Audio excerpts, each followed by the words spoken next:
ନିଶା ଗରଜୁଥାଏ। ତୁହାକୁ ତୁହା ଶୀତଳ ପବନ ସାଙ୍ଗକୁ ଝିପି ଝିପି ବର୍ଷା ହେଉଥାଏ। ଆଖପାଖର ବଣବୁଦା ମଧ୍ୟରୁ ଭାସି ଆସୁଥାଏ ସାଇଁ ସାଇଁ ପବନର ଶବ୍ଦ। ଘଡ଼ଘଡ଼ି ଓ ସୁନସାନ ରଡି ସହିତ ମଝିରେ ମଝିରେ ଶୁଭୁଥାଏ ଅସୁରମାନଙ୍କର ଅଟ୍ଟହାସ୍ୟ ହସ। ଘନ ଘନ ବିଜୁଳି ଆଲୁଅ ମଧ୍ୟରେ ଦିଶି ଯାଉଥାଏ ଭୟାବହ ମୁହଁଟିମାନ।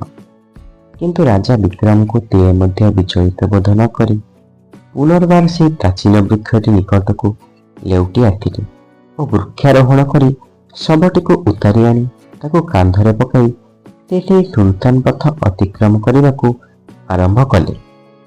ମାତ୍ର ବେତାଳ କହିଲା, ରାଜନ, ତୁମର ଧୈର୍ଯ୍ୟ ଓ ଜିଦି ଉଭୟ ପାଇଁ ପ୍ରଶଂସା କରିବା ଉଚିତ।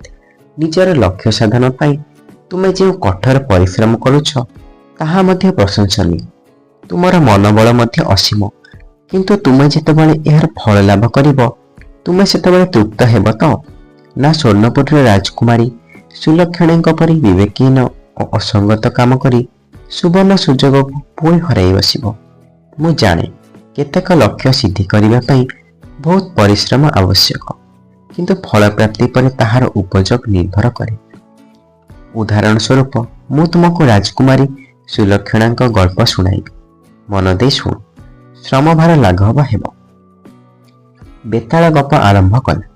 ପୂର୍ବ କାଳରେ ଏକ ସମୁଦ୍ର ତଟବର୍ତ୍ତୀ ଦେଶରେ ଅନେକ ପାହାଡ଼ି ଇଲାକା ଥିଲା ଓ ସେଠାରେ ଥରେ ବହୁତ ବର୍ଷା ହେଲା। ସେହି ଭୟଙ୍କର ତୋଫାନ ମଧ୍ୟରେ ପଥର ସବୁ ଗଡ଼ି ଗଡ଼ି ପଡ଼ିବା ଯୋଗୁଁ ତନ୍ମଧ୍ୟରେ ଏକ ଭଗ୍ନ ପ୍ରାଚୀନ ଶିବ ମନ୍ଦିର ଦେଖାଗଲା। ଏହି ସମାଚାର ରାଜା ସୁରବର୍ମାଙ୍କୁ ଦିଆଗଲା।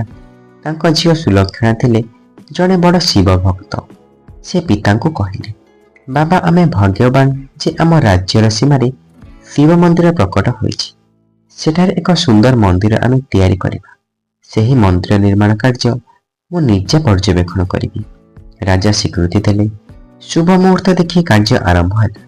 ଶ୍ରମିକମାନେ ଓ ଶିଳ୍ପୀମାନେ କାମରେ ଲାଗି ପଡ଼ିଲେ।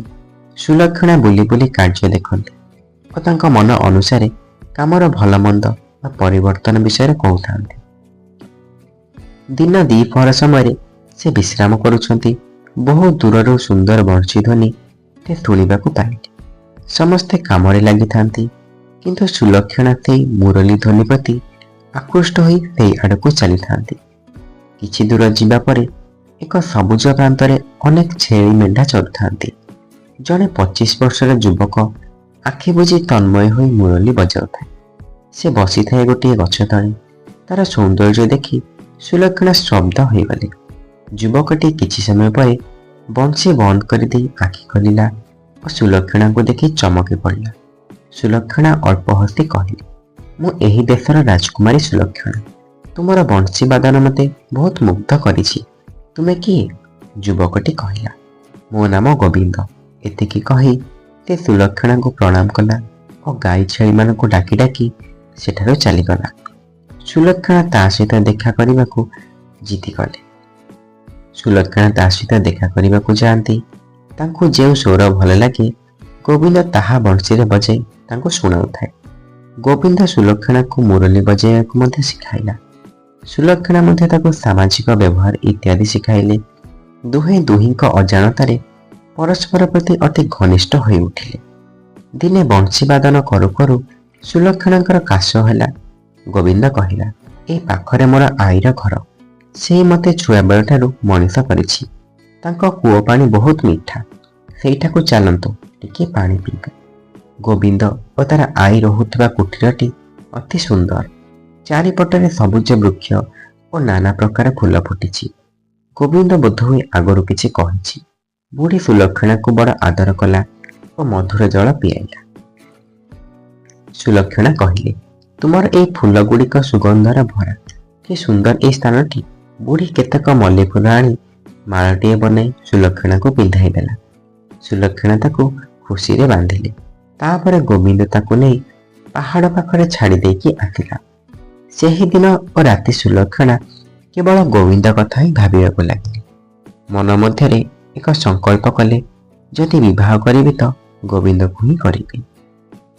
ସେହିଦିନ ରାତ୍ରିରେ ରାଜା ଝିଅ ପାଖକୁ ଆସି କହିଲେ, ସୁଲକ୍ଷଣା, ଏବେ ତୋର ବିବାହ ବୟସ ହୋଇଛି। ଉଦୟଗିରିର ଯୁବରାଜ ତୋ ସହିତ ବିବାହ କରିବାକୁ ପ୍ରସ୍ତାବ ପଠାଇଛନ୍ତି। ତାଙ୍କର ଭଲ ମନ୍ଦ ତ ଆମେ ଜାଣିନାହୁଁ। ତେଣୁ ମୁଁ ତାଙ୍କୁ ଏଠାକୁ ଆସି 2-3 ଦିନ ରହିବା ପାଇଁ ଖବର ଦେଇଛି। କାଲି ସନ୍ଧ୍ୟା ସୁଦ୍ଧା ସେ ଆସି ଏଠାରେ ପହଞ୍ଚିବେ ଓ 2-3 ଦିନ ରହିବେ। ଏହି ସମୟ ମଧ୍ୟରେ ତୁ ତାଙ୍କ ସହ ବାର୍ତ୍ତାଳାପ କରି କହିବୁ ଯେ ତୋର ପସନ୍ଦ ହେଲା କି ନାହିଁ, କାରଣ ତୋର ଇଚ୍ଛା ବିରୁଦ୍ଧରେ ମୁଁ କଦାପି ବିବାହ କରାଇବାକୁ ଚାହିଁବିନି।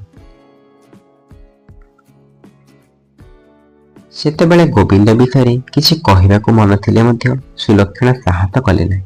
ପରଦିନ ଦ୍ୱିପ୍ରହରକୁ ସୁଲକ୍ଷଣା ପୁରୀ ଗୋବିନ୍ଦକୁ ଯାଇ ଦେଖା କଲେ।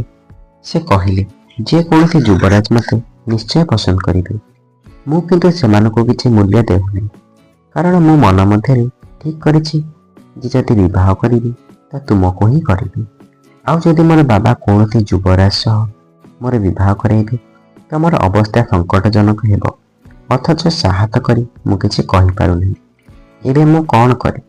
ତେବେ ଚାଲନ୍ତୁ ଆଈ ସହିତ ପରାମର୍ଶ କରିବା, ଗୋବିନ୍ଦ କହିଲା। ଦୁହେଁ ଆଈ ପାଖକୁ ଗଲେ। ସୁଲକ୍ଷଣା ପରିସ୍ଥିତିକୁ ବୁଝାଇବା ପରେ କହିଲେ, ମୋ କଥା ବିରୁଦ୍ଧରେ ମୋ ବାବା ଯିବେ ନାହିଁ ଓ ଗୋବିନ୍ଦକୁ ସେ ନିଶ୍ଚୟ ପସନ୍ଦ କରିବେ। କିନ୍ତୁ ବାବାଙ୍କ ପାଖକୁ ଗୋବିନ୍ଦକୁ ନେଇକି ଯିବ କି? ଆଈ କିଛି ସମୟ ଭାବିବା ପରେ କହିଲେ, ଆମର ଡରିବାର କୌଣସି କାରଣ ନାହିଁ। କଥା ବହୁତ ସହଜ। ଗୋବିନ୍ଦ ରାଜକୁମାର ମଣିଦତ୍ତ ହୋଇ ତୁମ ପିତାଙ୍କ ପାଖକୁ ଯିବେ। ତୁମେ ଯଦି କହୁଛ ତୁମ ପିତା ତାଙ୍କୁ ଭଲ ପାଇବେ, ତେବେ ତ କଥା ଶେଷ। ଉଦୟଗିରିର ଯୁବରାଜ ମଣିଦତ୍ତ ପାହାଡ଼ ରାସ୍ତାରେ ଆସୁ ଆସୁ ଡେରି ହେବ। ଏବେ ଆଈ କହିଲେ, ଗୋବିନ୍ଦକୁ କ'ଣ କିପରି କରିବାକୁ ହେବ ସେ ସବୁ କିଛି ଶିଖାଇଦେବେ। ସନ୍ଧ୍ୟା ସମୟରେ ଏକ ସେତୁ ଅଶ୍ୱ ଉପରେ ଯୁବରାଜ ମଣିଦତ୍ତ ଆସିଲେ। ଆଈ ହଠାତ୍ ତାଙ୍କ ପାଖକୁ ଯାଇ କହିଲେ, ଓ ବୀରୁ, ମୋ କଥା ଶୁଣ। ଖାଇସାରି ତୁ ଯାଇ ପାରୁ ଆଗ ଖାଇଦେ, ତାପରେ ଯିବୁ। ମଣିଦତ୍ତ ଆଶ୍ଚର୍ଯ୍ୟ ହୋଇ କହିଲେ, ଆଈ ମୁଁ ବୀରୁ ନୁହେଁ, ମୁଁ ଉଦୟଗିରିର ଯୁବରାଜ ମଣିଦତ୍ତ। ଏତିକି କହି ସେ ଘୋଡ଼ାରୁ ଓହ୍ଲାଇଲେ। ପାଖରେ ଗୋବିନ୍ଦ ଠିଆ ହୋଇଥିଲା। ସେ ମଣିଦତ୍ତଙ୍କୁ ଟିକିଏ ଦୂରକୁ ନେଇଯାଇ କହିଲା, ମହାଶୟ ବୀରୁ ଏହି ଆଈ ବୁଢ଼ୀର ଏକମାତ୍ର ନାତି। ଅନେକ ଦିନ ପୂର୍ବର କଥା। ଦେଶରେ ଯୁଦ୍ଧ ଲାଗିଥାଏ। ରାଜାଙ୍କ ଡକରା ଆସିଲା ଯୁଦ୍ଧ ପାଇଁ। ସେତେବେଳେ ବୀରୁ ଖାଇ ବସିଥିଲା। ସେଇଠାରେ ଉଠି ଚାଲିଗଲା ଓ ଯୁଦ୍ଧକ୍ଷେତ୍ରରେ ମରିଗଲା। ସେହି ଦିନଠାରୁ ବୁଢ଼ୀ ଏପରି ପାଗଳାମି କରୁଛି। ତା ଘରକୁ ଯାଇ ତା କଥା ରକ୍ଷା କଲେ ସେ ମନରେ ବଡ଼ ଶାନ୍ତି ପାଇବ। ନାତି କଥା ଭାବି ଭାବି ପ୍ରାୟ ପାଗଳ ହୋଇଯାଇଛି। ଏଇ ମନଗଢ଼ା କାହାଣୀଟି ଶୁଣି ଦୟା କରୁଣାର ପୂର୍ଣ୍ଣ ମଣିଦତ୍ତ ବୁଢ଼ୀକୁ ଧରି ପକାଇ କହିଲେ, ଆଈ ମୋତେ ଭୋକ ଲାଗୁଛି, କିଛି ଖାଇବାକୁ ଦିଅ। ଆଈ ତାଙ୍କୁ ଭିତରକୁ ଡାକି ନେଇ ଖାଇବାକୁ ଦେଲେ। ମଣିଦତ୍ତ ଖାଇବାକୁ ଚାହୁଁନଥିଲେ ମଧ୍ୟ ବୁଢ଼ୀକୁ ଖୁସି କରିବାକୁ ଖାଇଲେ। ସେତେବେଳେ ବୁଢ଼ୀ ଗୋବିନ୍ଦକୁ କହିଲେ, ମୁଁ ଖାଦ୍ୟରେ କିଛି ନିଶାଦ୍ରବ୍ୟ ମିଶାଇ ଦେଇଛି। ମଣିଦତ୍ତ କାଲି ସନ୍ଧ୍ୟା ପର୍ଯ୍ୟନ୍ତ ଶୋଇବେ। ତୁ ତାଙ୍କ ପୋଷାକ ପିନ୍ଧି ରାଜଭବନକୁ ଚାଲିଯାଅ। ଗୋବିନ୍ଦ ମଣିଦତ୍ତ ବୋଲି ନିଜକୁ କହି ରାଜଭବନରେ ପହଞ୍ଚିଲା। ତାକୁ ଦେଖି ରାଜା ବହୁତ ଖୁସି ହେଲେ ଓ ଝିଅକୁ କହିଲେ, ତୋ ଭାଗ୍ୟ ବଡ଼ ଭଲ। ତୋର ସ୍ୱାମୀ ହେବାକୁ ଯାଉଥିବା ଯୁବରାଜ ଦେଖିବାକୁ ତ ସାକ୍ଷାତ କାମ ଦେବ। ସୁଲକ୍ଷଣା ବହୁତ ଖୁସି ହେଲେ। ପରଦିନ ସନ୍ଧ୍ୟା ବେଳକୁ ସେମାନଙ୍କର ନୌକା ବିହାର ପାଇଁ ରାଜା ବନ୍ଦୋବସ୍ତ କଲେ। ନୌକା ବିହାରକୁ ଯିବା ପୂର୍ବରୁ ଜଣେ ପରିଚାରିକା ସୁଲକ୍ଷଣାଙ୍କୁ କକ୍ଷକୁ ଆସି କହିଲା, ଜଣେ କିଏ ବୁଢ଼ୀ ଆପଣଙ୍କ ପାଇଁ ମଲ୍ଲି ଫୁଲର ହାର ଆଣିଛି ଓ କହୁଛି ନିଜେ ହିଁ ସେ ଆପଣଙ୍କୁ ଫୁଲମାଳ ଦେବ। ଏକଥା ଶୁଣିବା ମାତ୍ରେ ସୁଲକ୍ଷଣା ବୁଝିଗଲେ ବୁଢ଼ୀଟି କି। ସେ ଭିତରକୁ ତାଙ୍କୁ ଡାକି ଆଣିବା ପାଇଁ ପଚାରିବାକୁ କହିଲେ। କିଛି ସମୟ ପରେ ସୁଲକ୍ଷଣାଙ୍କ ପାଖରେ ପ୍ରବେଶ କରିବା ମାତ୍ରେ ବୁଢ଼ୀ କହିଲା, ରାଜକୁମାରୀ ସେହି ଯୁବରାଜ ଭୟଙ୍କରେ ଜ୍ୱରରେ ପୀଡ଼ିତ। ତାଙ୍କର ପ୍ରାୟ ଅଚେତନ ଅବସ୍ଥା। ମୋତେ ଡର ଲାଗୁଛି। ତୁମେ ରାଜବୈଦ୍ୟଙ୍କୁ ନେଇ ତୁରନ୍ତ ଆସ। ଭଗବାନ କରନ୍ତୁ ସେ ଠିକ୍ ହେଇଯାଆନ୍ତୁ। ବୁଢ଼ୀକୁ ଘରକୁ ପଠାଇ ଦେଇ ସୁଲକ୍ଷଣା ଉଦ୍ୟାନରେ ଗୋବିନ୍ଦ ସହିତ ଦେଖା କରି ସବୁ କଥା କହିଲେ। ତାପରେ ସେ କହିଲେ, ମୁଁ ରାଜବୈଦ୍ୟକୁ ନେଇ ତୁରନ୍ତ ଆଈଙ୍କ ଘରକୁ ଯାଉଛି। ମୁଁ ବୁଝିପାରୁନାହିଁ ଯେ ତୁମେ କାହିଁକି ମଣିଦତ୍ତଙ୍କ ପାଇଁ ଏତେ ବ୍ୟସ୍ତ ହୋଇପଡ଼ୁଛ। ଆମର କାର୍ଯ୍ୟକ୍ରମ ତ ଆଗରୁ ଠିକ୍ ହୋଇଅଛି। ନୌକା ବିହାର ନ ଗଲେ ବଡ଼ ଅସୁବିଧା ହେବ ତ, ଗୋବିନ୍ଦ କହିଲେ। ସୁଲକ୍ଷଣା କିଛି ନ କହି ସେଠାରେ ଚୁପଚାପ ଚାଲିଗଲେ ଓ ରାଜବୈଦ୍ୟଙ୍କୁ ନେଇ ଆଈଙ୍କ ଘରକୁ ଗଲେ। ସେଠାରେ ରାଜବୈଦ୍ୟ ଚିକିତ୍ସା ଆରମ୍ଭ କରିଦେଲେ। ସେ କହିଲେ, ଭୟ କରିବାର କୌଣସି କାରଣ ନାହିଁ। ଅଳ୍ପ ସମୟ ମଧ୍ୟରେ ସେ ଭଲ ହୋଇଯିବେ। ବୈଦ୍ୟଙ୍କର କିଛିଟା ସନ୍ଦେହ ହେଲା ତାପରେ ସେ ରାଜାଙ୍କ ପାଖକୁ ଯାଇ ସବୁ କଥା କହିଲେ। ଚୋରବର୍ମା ସଙ୍ଗେ ସଙ୍ଗେ କିଛି ସୈନିକ ନେଇ ଆସି ଆଈର କୁଟୀର ନିକଟରେ ପହଞ୍ଚିଲେ।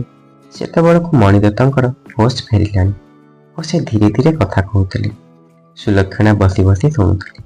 ରାଜା ସେଠାରେ ପହଞ୍ଚି ପ୍ରଶ୍ନବାଚୀ ଦୃଷ୍ଟିରେ ଝିଅକୁ ଚାହିଁଲେ। ସୁଲକ୍ଷଣା ରାଜାଙ୍କ ହାତ ଧରି ଦୂରକୁ ନେଇଯାଇ ସମସ୍ତ ଘଟଣା କହିଲେ। ଗୋବିନ୍ଦକୁ ଏସବୁ ନାଟକ କରିବା ପାଇଁ ସେ ଯେ ପ୍ରଶ୍ରୟ ଦେଇଥିଲେ ସେ କଥା ସେ ସ୍ୱୀକାର କଲେ। ରାଜା ଗୋବିନ୍ଦକୁ ମୂଳରୁ ପସନ୍ଦ କରିଥିଲେ ବୋଲି ପରେ ଗୁଣଗାନ କରୁଥିଲେ ଓ ତାକୁ ଜାମାତା କରିବାରେ ତାଙ୍କର ଟିକିଏ ହେଲେ ଦ୍ୱନ୍ଦ୍ୱ ନଥିଲା। କିନ୍ତୁ ରାଜା କହିଲେ, ଏପରି ନାଟକ ସବୁ କରିବାର ଦରକାର କ'ଣ ଥିଲା? ତୁ ପ୍ରଥମେ ମଣିଦତ୍ତକୁ କ୍ଷମା ମାଗିବା ପରେ ଯାଇ ତୋର ଗୋବିନ୍ଦ ସହିତ ବିବାହ ହେବ। ବାବା, ଆପଣ ହିଁ ମୋତେ କ୍ଷମା କରି ଦିଅନ୍ତୁ। ନାନା ପ୍ରକାର ଜଟିଳତା ମଧ୍ୟରେ ସୁଖମୟ ଜୀବନ ହୁଏ ନାହିଁ। ମୁଁ ମଣିଦତ୍ତକୁ କ୍ଷମା ମାଗିବି, କିନ୍ତୁ ବିବାହ କରିବି ମଣିଦତ୍ତଙ୍କୁ, ଗୋବିନ୍ଦଙ୍କୁ ନୁହେଁ। ଏବେ ମୁଁ ମୋର ଭୁଲ ବୁଝିପାରିଛି ଓ ସବୁକିଛି ହୃଦୟଙ୍ଗମ କରିପାରିଛି। ବେତାଳ କାହାଣୀଟି ଶୁଣାଇ ସାରିବା ପରେ କହିଲା, ରାଜନ, ସୁଲକ୍ଷଣାଙ୍କର ପ୍ରଥମେ ଭୟ ଥିଲା କି ରାଜା ହୁଏତ ଗୋବିନ୍ଦକୁ ପସନ୍ଦ କରିବେ ନାହିଁ। କିନ୍ତୁ ରାଜାଙ୍କର ଯେତେବେଳେ କୌଣସି ଆପତ୍ତି ନଥିଲା, ସୁଲକ୍ଷଣା କାହିଁକି ଗୋବିନ୍ଦକୁ ଛାଡ଼ି ମଣିଦତ୍ତକୁ ବିବାହ କରିବାକୁ ସ୍ଥିର କଲେ? ମୋତେ ଏହା ଅବିବେକୀୟ କାର୍ଯ୍ୟ ପରି ଲାଗୁଛି ଏବଂ ଅସଙ୍ଗତ ମଧ୍ୟ ଲାଗୁଛି।